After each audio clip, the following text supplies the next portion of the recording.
오늘 우리에게 허락된 말씀은 신약 성경 요한복음 7장 40절부터 44절까지 말씀입니다. 신약 성경 요한복음 7장 40절부터 44절까지 말씀 봉독해 드리겠습니다. 이 말씀을 들은 무리 중에서 어떤 사람은 이 사람이 참으로 그 선지자라 하며, 어떤 사람은 그리스도라 하며, 어떤 이들은 그리스도가 어찌 갈릴리에서 나오겠느냐? 성경에 이르기를 그리스도는 다윗의 씨로 또 다윗이 살던 마을 베들레헴에서 나오리라 하지 아니하였느냐 하며, 예수로 말미암아 무리 중에서 쟁론이 되니 그 중에는 그를 잡고자 하는 자들도 있으나 손을 대는 자가 없었더라. 아멘. 우리 이 시간에 찾아오셔서 자신을 친히 알리신 하나님 아버지, 은혜를 감사합니다. 우리 안에 알려주신 바로 그 하나님에 대한 참된 지식을 가지도록 말씀 앞에 다시 불러주셨습니다. 내 생각을 따라 하나님 말씀을 재구성할 것이 아니라 하신 말씀 그대로를 인식할 수 있는 우리 모두에게 해주십시오. 삼위 가운데 한 분으로 존재하시는 하나님의 현존을 바르게 인식하게 하셔서 하나님에 대한 참된 지식을 가질 수 있는 우리 모두가 되게 하시고, 성육신 하신 하나님은 하나님 자신 안에 있는 진리의 이해를 통해서만 우리의 것이 된다는 사실도 다시 한번 새기는 시간 되게 해주십시오. 하나님에 대한 바른 지식은 우리 사고의 확장을 통해서가 아니라 우리 사고가 통제되는 바로 그곳으로부터 출발한다는 사실도 알게 해주십시오. 우리가 가진 모든 편견으로부터 벗어나 실제 자체로부터 출발할 수 있는 그런 우리가 될 수 있도록 인도하시길 간절히 소원하올 때에 살아계신 우리 주 예수 그리스도의 이름으로 기도하옵나이다. 아멘. 하나님과 예수 그리스도에 대한 참된 지식이 없는 한낱 종교적 지식은 쓸모없는 잡담에 불과하다는 것을 오늘 본문을 통해 다시 확인하게 됩니다. 이 무리들의 논쟁은 그동안 보여주셨던 주님의 행적에서 비롯된 것이 아닙니다. 주님은 단 한 번도 사람들이 모호한 입장을 가지도록 그렇게 하신 적이 없습니다. 주님의 이적이나 하신 말씀을 주님의 의도대로 이해하지 않고 자신의 편의대로 해석해서 이런 논쟁을 만들어낸 겁니다. 물론 주님이 어디에서 태어나야 되는지 성경에 그런 내용을 잘 알고 있었던 사람들도 있었던 것 같습니다. 그래서 그들 중에는 성경을 인용해서 그리스도는 다윗의 씨로 또 다윗이 살던 베들레헴에서 나오리라 그런 말을 하기도 했죠. 성경이 분명한 말로 예언하고 있지만 그 분명한 예언에 대한 영적 눈이 밝혀지지 않았던 그들입니다. 자신을 구원할 메시아가 자신들 앞에 서 계심에도 불구하고 그들은 주님을 받아들이지도 믿지도 순종하지도 않았습니다. 하나님에 대한 참된 지식 없이 하나님 앞에 참된 헌신을 한다는 것은 불가능입니다. 그래서 자신의 생각을 가지고 자신의 그 뜻대로 논쟁을 했던 거죠. 하나님에 대한 참된 지식이 없는 상태로 사람의 생각을 따라 종교 생활을 하는 것은 천국 가는 길에 오히려 방해가 될 뿐입니다. 사람들과 좋은 관계를 맺으며 그 지도자들로부터 신임을 받으면서 그렇게 이 땅에서 종교 생활을 하는 동안은 즐겁고 행복할 수 있습니다. 그러나 베드로전서 1장 9절에 뭐라고 그럽니까? 믿음의 결국은 영혼 구원이라 그렇게 말합니다. 그 영혼이 구원받지 못한 채 그 공동체 안에서 웃고 즐기고 떠들고 행복해 한다고 그게 우리에게 무슨 유익이 되겠습니까? 자신의 영혼이 구원받지 못한 채로 이 땅에서의 훌륭한 종교 생활이 무슨 소용이 있겠냐 그 말입니다. 자신의 영혼의 가장 절실한 문제에 대해서는 책임을 회피하면서 그저 책임 없는 웃음으로 삶을 이어가는 것은 자신의 인생에 대해 가장 무책임한 변명이 아니겠습니까?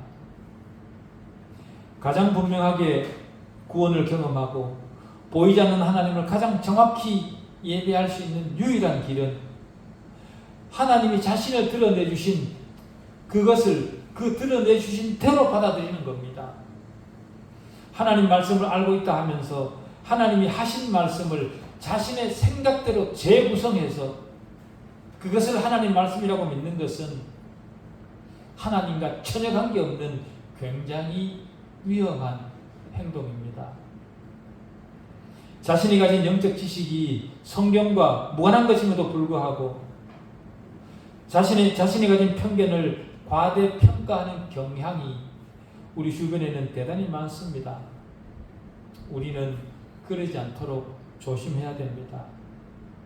삶의 모습은 하나님 말씀의 영향을 전혀 받고 있지 않으면서 하나님 말씀의 교훈을 지식적으로 조금 안다는 것 때문에 그것으로 충분하다 그렇게 생각을 하는 사람들이 의외로 많습니다.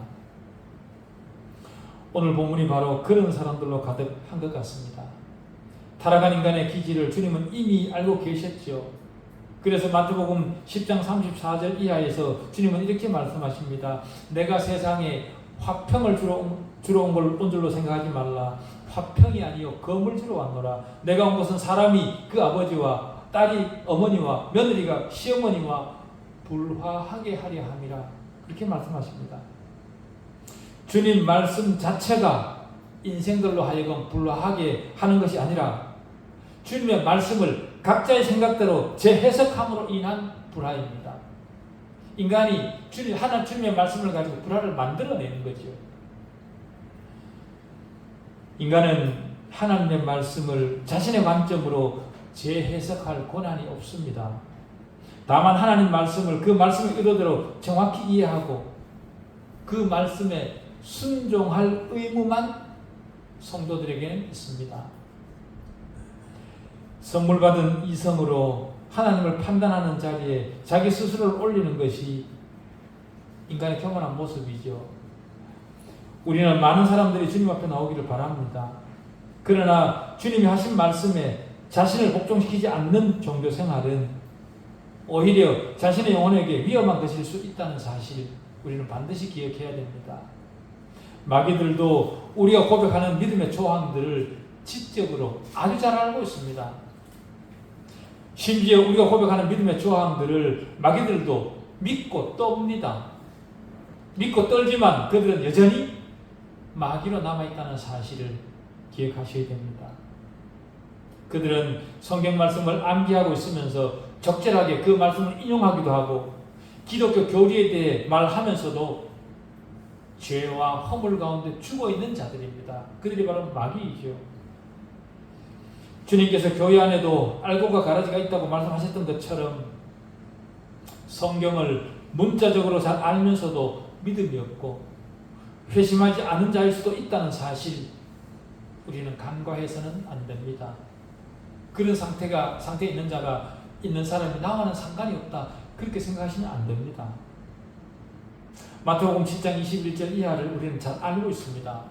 거기에 보면 나더러 주여 주여 하는 자마다 다 천국에 들어갈 것이 아니요 다만 하늘에 계신 내 아버지의 뜻대로 행하는 자라야 들어가리라.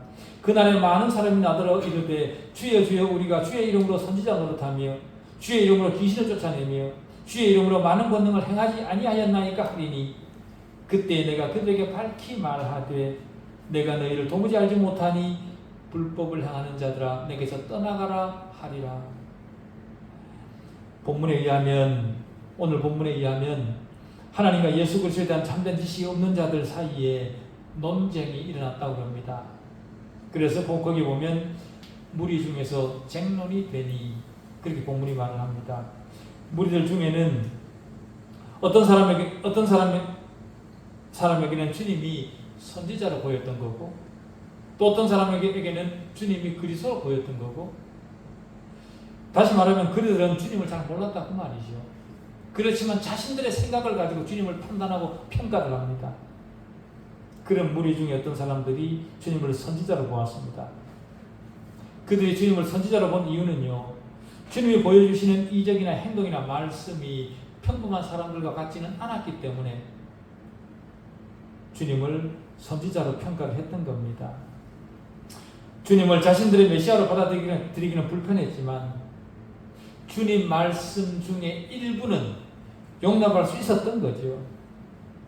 신명기 18장 15절을 우리는 잘 기억을 합니다.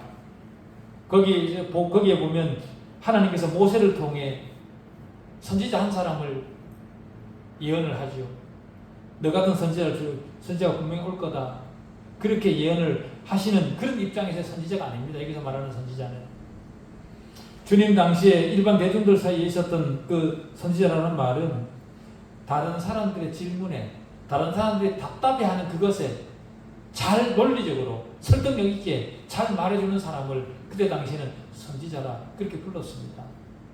그들은 주님을 그렇게 평가를 했던 거죠.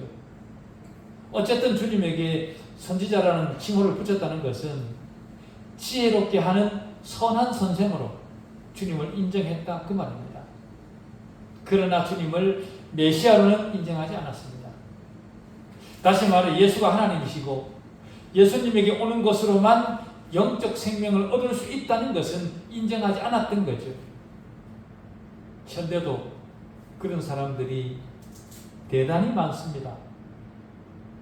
예수님 말씀을 들어서 손해될 것은 없기 때문에 교회를 다닌다는 사람들이 주변에 굉장히 많지 않습니까?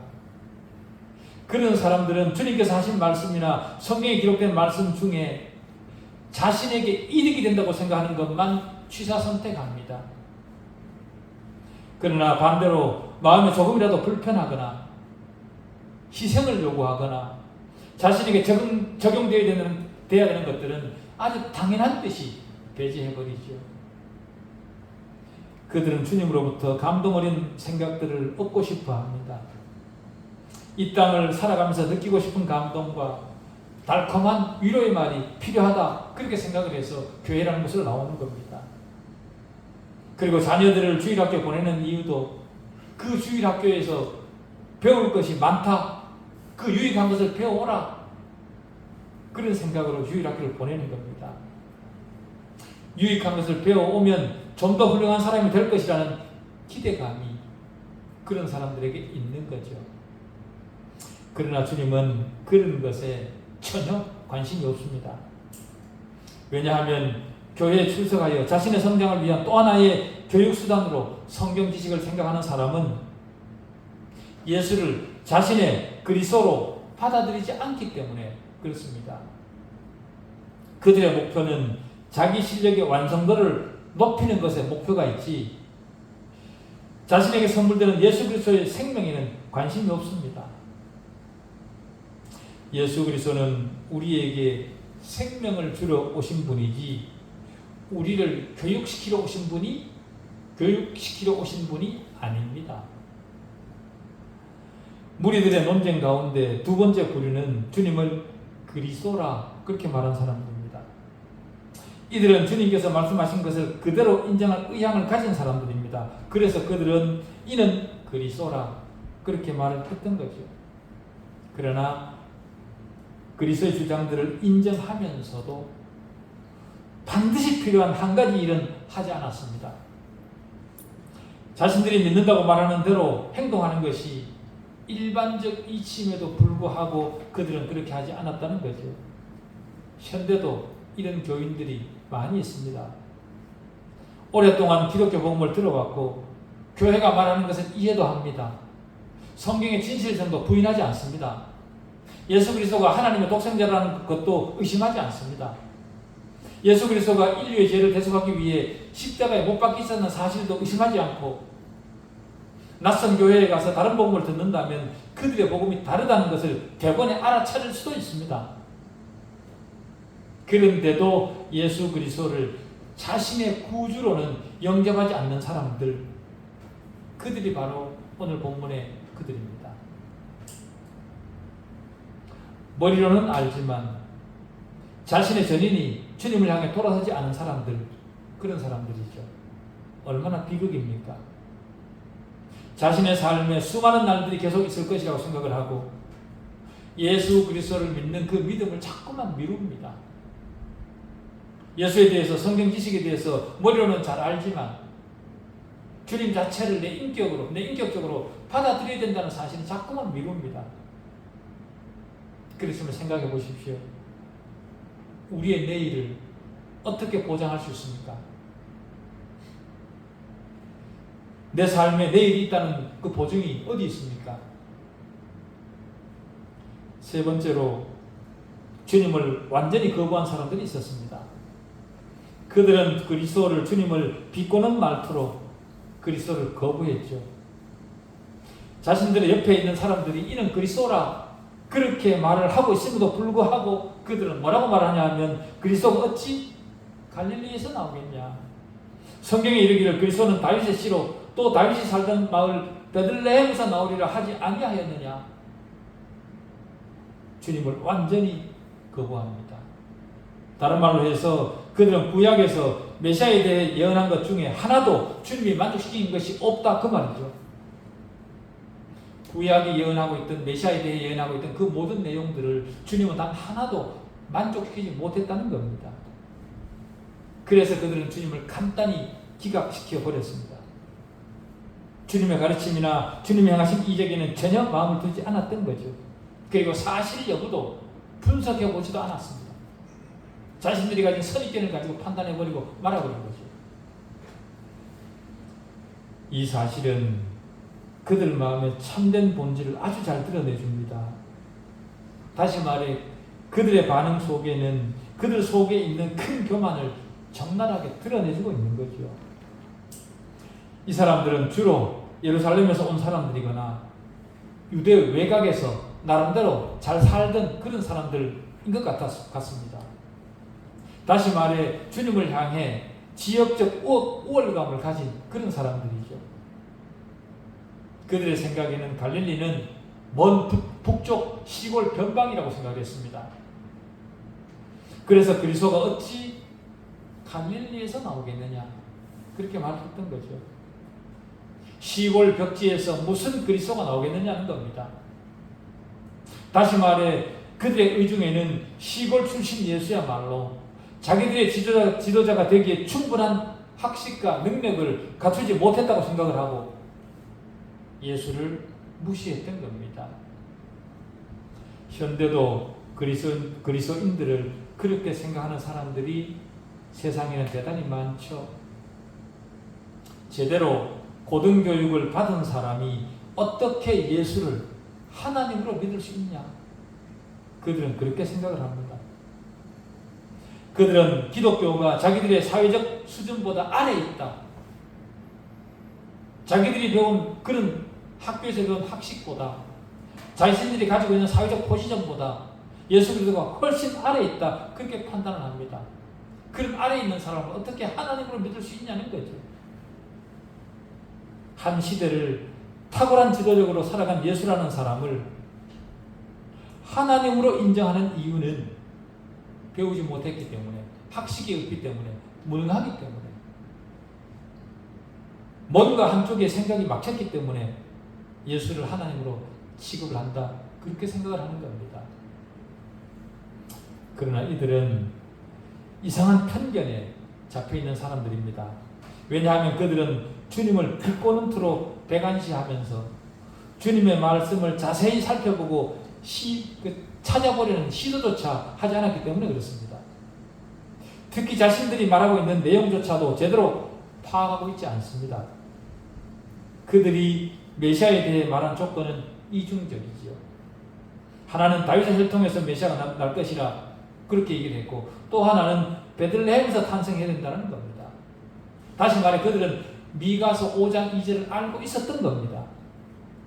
그렇지만 사실은 이들이 조건으로 걸고 있는 두 가지를 주님은 다 만족시키신 분이십니다. 주님은 다윗의 혈통에서 나셨습니다.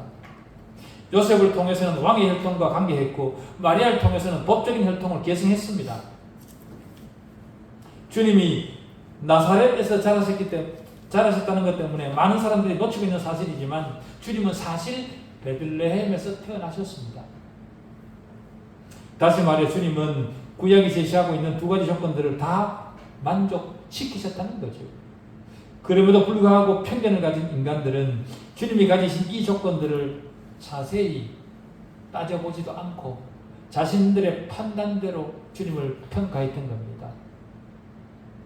우리는 어떻습니까?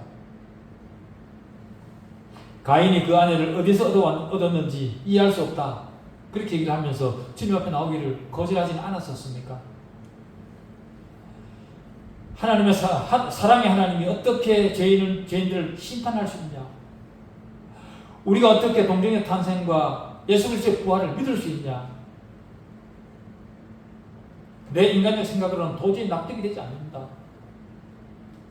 그런 생각으로 주님 앞에 나오기를 거절하지는 않았었습니까? 그러나 그리스도를 개인적으로 영접하지 않기 위한 핑계로 자신의 이성적 온갖 논리로 변명하면 안 됩니다. 우리는 겸손히 주님을 자세히 조사해보고 살펴보아야 됩니다. 주님의 삶과 이적과 행하신 모든 것들을 편견 없이 자세히 살펴보고 판단을 할 노릇입니다. 편견을 가지지 않고 정직하게 살펴본다면 주님의 말씀이 진실하다는 것을 인정할 수밖에 없습니다. 사람들이 자신의 영혼에 대한 진정한 책임감을 가지고 주님의 말씀을 면밀히 검토해 본다면 얼마나 놀라운 기적들이 자신 안에 일어난다는 사실을 그들은 모르고 있는 겁니다. 성경을 간절한 마음으로 기도하듯 읽고 연구하면 영적 통찰력과 주님 앞에 항복할 수 없는 일들이 수도 없이 일어납니다. 그들은 그렇게 해보지 않았던 거죠. 그런데도 자신들이 모든 것을 다 아는 것처럼 그렇게 교만을 떨었습니다. 그리고 끝으로 그 명절에 주님의 말씀을 들었던 사람들 중에는 주님을 해치고 싶어 했던 사람들도 있었습니다. 요한은 그것을 그 중에는 그를 잡고자 하는 자들도 있으나 손을 대는 자가 없었더라, 그렇게 기록합니다. 우리는 이 무리에 대해 어떻게 이해해야 되겠습니까? 영광의 주님을 십자가에 못 박으려는 사람들을 이해할 수 있습니까? 지금 우리가 가진 하나님에 대한 지식으로는 이해가 안 됩니다. 그렇지요. 그렇기 때문에 우리는 그들을 이해하려는 대신에 그들도 주님에 대한 진리를 바르게 알도록 우리는 다만 그들을 위해 기도해야 될 것 같습니다.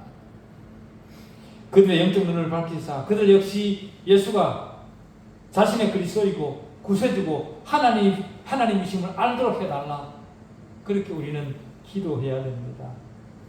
그들을 우리 시각으로 판단할 것이 아니라 하나님의 시각으로 사랑해주고 그들을 위해 기도해야 된다라는 거죠. 그들은 믿지 않는 자들입니다. 죄와 허물로 죽어있는 자들이고 공중의 권세 잡은 자들을 따라 이 세상 풍속을 따르는 자들입니다. 육체와 마음이 원하는 것을 행하는 자들이고 진노의 자녀입니다.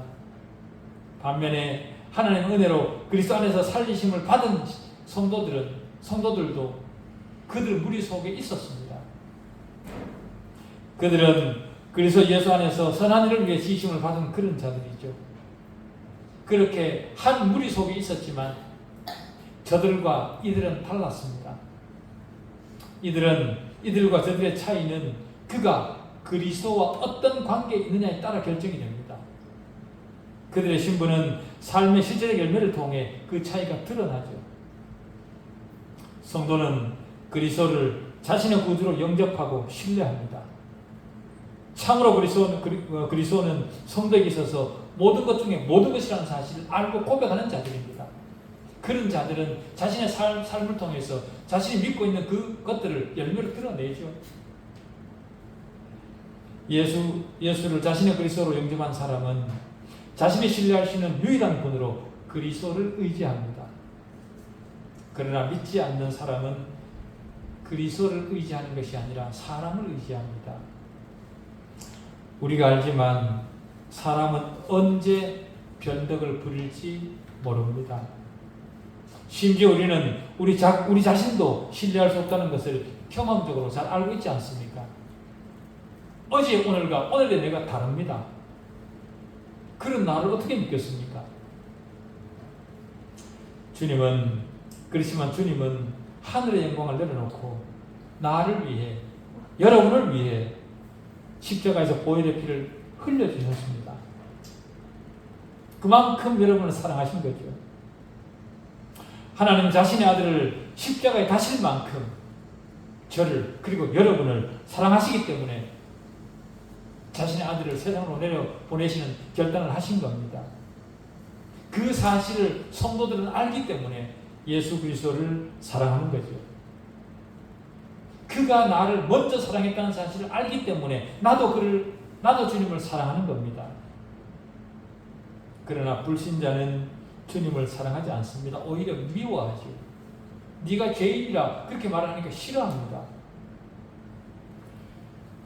대속의 속죄를 받은 성도는 그리스도를 섬기라고 부름받은 사람입니다. 주님을 영접하기 전 죄에 매여 허덕이던 과거를 생각해 보십시오. 그런 나를 구원하신 주님이십니다. 그렇기 때문에 내 모든 것은 주님의 것입니다 라는 고백을 저절로 하게 되어 있는 거죠. 바울은 고린도전서 6장 20절에서 너희는 너희 자신의 것이 아니라 값으로 산 것이 되었으니 그런즉 너희 몸으로 하나님께 영광을 돌리라 그렇게 얘기합니다.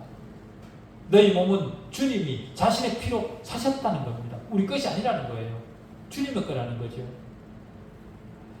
나를 위해 자신을 버리신 주님을 생각할 줄 아는 성도는 주님처럼 영적 투쟁을 합니다. 투쟁의 결과가 좋지 않을 수도 있죠. 그럼에도 불구하고 성도의 목표는 그리스도를 닮기 위해 영적 투쟁을 쉬지 않습니다. 그리스도를 닮기 위한 투쟁을 일평생 지속합니다. 그래서 바울은 이렇게 얘기를 했죠. 형제들아, 나는 아직 내가 잡은 줄로 여기지 아니하고 오직 한 일, 즉 뒤에 있는 일은 잊어버리고 앞에 있는 것을 잡으려고 표대를 향하여 그리스도 예수 안에서 하나님이 위에서 부르신 부름의 상을 위하여 달려가노라. 이렇게 고백을 했던 겁니다. 이 고백이 저와 여러분의 고백이어야 됩니다.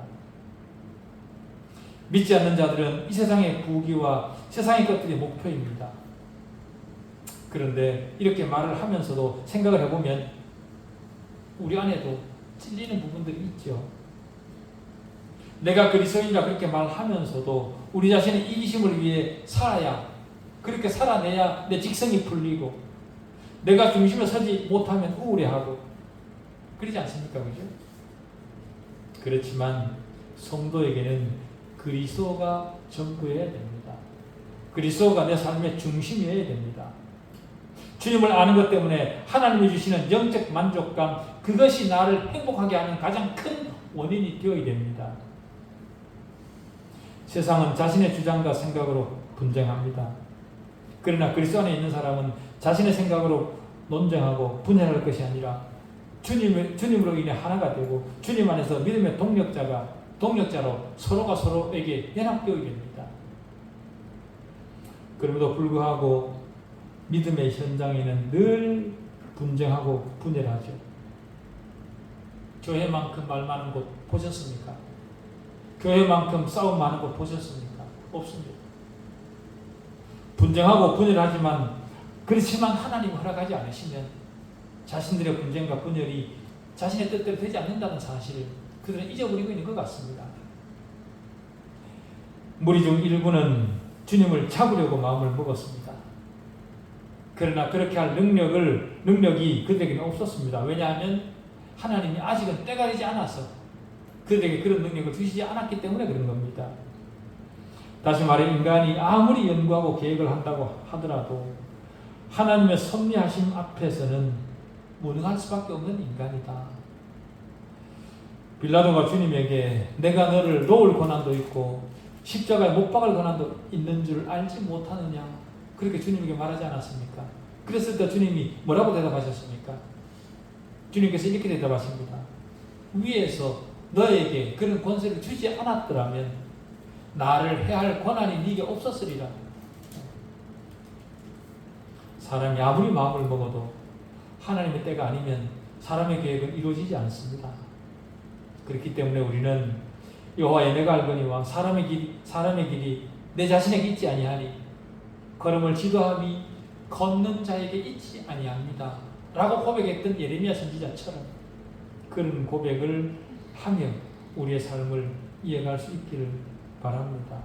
성도의 걸음은 성도 자신에게 있지 않습니다. 하나님에게 있다는 사실을 기억을 하고 내 생각을 따라 살아갈 것이 아니라 하나님께 물으며 나아가는 그런 우리이기를 바랍니다. 기도하시겠습니다.